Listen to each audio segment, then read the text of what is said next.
സംസ്ഥാനത്തെ അഴിമതിക്കാരായ ഉദ്യോഗസ്ഥരെ കുറിച്ചുള്ള വിവരാവകാശ ചോദ്യങ്ങൾക്ക് കൃത്യമായ മറുപടി നൽകാതെ വിജിലൻസിന്റെയും ആഭ്യന്തര വകുപ്പിന്റെയും ഒളിച്ചുകളി. ക്രിമിനൽ കേസിൽ പ്രതികളായവരെയും കൈക്കൂലി കേസിൽ പിടിക്കപ്പെട്ടവരെയും സംബന്ധിച്ച വിവരങ്ങളാണ് വകുപ്പുകൾ മറച്ചുപിടിക്കുന്നത്.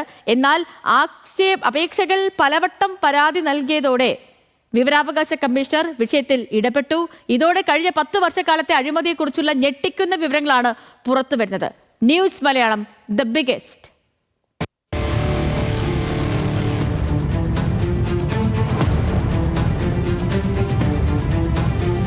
അഴിമതിക്കാരും ക്രിമിനലുകളുമായ സർക്കാർ ഉദ്യോഗസ്ഥരെ കുറിച്ചുള്ള വിവരങ്ങൾ തേടി തൃശൂർ മാളയിലെ പൊതുപ്രവർത്തകനായ ഷാൻഡി ജോസഫാണ് വിവരാവകാശ അപേക്ഷ നൽകിയത്.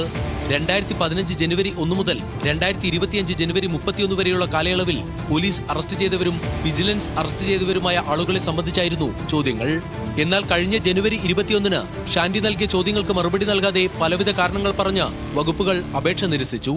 വിജിലൻസ് പിടികൂടിയ ആളുകളുടെ പേരുവിവരങ്ങൾ, തസ്തിക, അവർ പിടിച്ച പണം, ഏത് വകുപ്പാണ്, എല്ലാം അങ്ങനെ വ്യക്തമായിട്ട് അവരെ വിവരങ്ങൾ നൽകണമെന്ന് പറഞ്ഞുകൊണ്ടാണ് ഉത്തരവുണ്ടായത്. സർക്കാരിൽ നിന്ന് ഇത്രയധികം വേതനം കൈപ്പറ്റി ജനങ്ങളെ സേവിക്കായിരുന്ന ഉദ്യോഗസ്ഥരുടെ, അഴിമതിക്കാരുടെ അല്ലെങ്കിൽ ക്രിമിനൽസിൻ്റെ ഒരു ഡാറ്റ പോലും തരാൻ ഈ ഉദ്യോഗസ്ഥർ കൂട്ടാക്കുന്നില്ലെങ്കിൽ അത് വളരെയധികം പ്രതിഷേധാർഹമാണ്, സങ്കടകരമാണ്. മാസങ്ങൾ കഴിഞ്ഞിട്ടും ചോദ്യങ്ങൾക്ക് മറുപടി ലഭിക്കാത്തതോടെ ഷാൻഡി വിവരാവകാശ കമ്മീഷണറെ സമീപിച്ചു.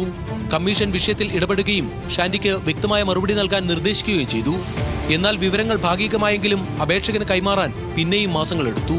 പക്ഷേ കമ്മീഷൻ ഇടപെടലിനെ തുടർന്ന് ഷാൻഡിക്ക് ലഭിച്ച മറുപടികളിലാകട്ടെ ഒരു ചോദ്യത്തിനും വ്യക്തമായ ഉത്തരവുമില്ല.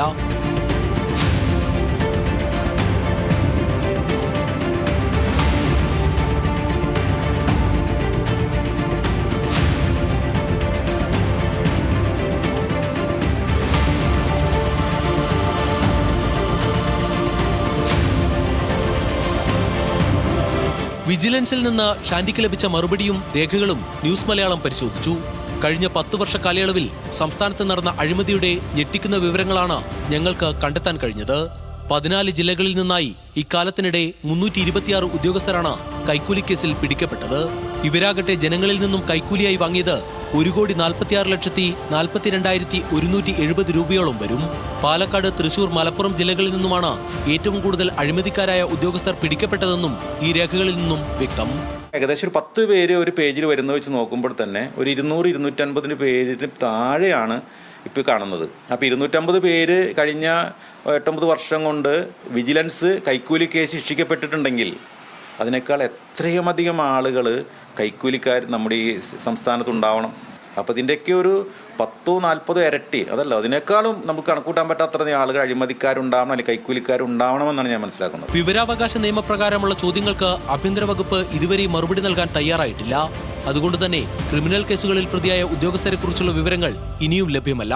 എന്നാൽ വിജിലൻസിന്റെ വ്യക്തതയില്ലാത്ത വിവരാവകാശ മറുപടിയിൽ നിന്നും പല സുപ്രധാന വിവരങ്ങളും ആർക്കും കണ്ടെത്താൻ കഴിയും. സർക്കാർ താൽപര്യപ്രകാരം മറച്ചുപിടിക്കുന്ന വിവരങ്ങൾ പുറത്തുകൊണ്ടുവരാൻ ശ്രമിക്കുമെന്നും വിവരാവകാശ കമ്മീഷണറുടെ ഇടപെടൽ കേസിൽ പ്രതീക്ഷയാണെന്നും പരാതിക്കാരനായ ഷാൻഡി ജോസഫ് പറയുന്നു. ലെവിൻ കെ വിജയൻ, ന്യൂസ് മലയാളം, തൃശൂർ.